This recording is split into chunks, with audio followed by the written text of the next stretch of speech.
What is up guys, Done at the site. In this video, I'm going to show you how to shut down Windows 10 with timers. So first you need to come here at the bottom to the search bar and then you need to type in task scheduler.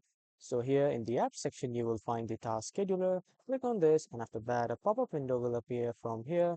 You just need to click on create basic task.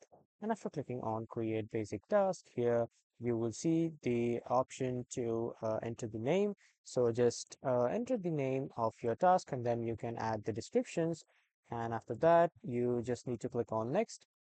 And after clicking on next, you will see the trigger like when do you want to task to start. So let's say we need to shut down the computer daily. So just keep daily, or you can just choose from these according to your vision requirements. Click on next. And then we need to shut down our computer every day. So every day, this is a 1 day. And you can also set these to another days. When you are done, click on next again. And then we need to choose what action do you want to task to perform.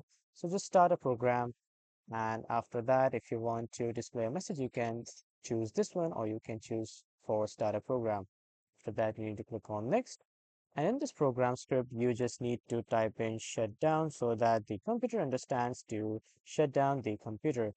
And after that, these two are optionals. When you are done, simply click on next and then here you will come to the finish step. So when you come to the finish step, just simply finish it and make sure that you have entered all the details correctly, and then just simply click on finish to set the timer. So this is how you can do it. That was all for this video, everyone. Thank you for watching.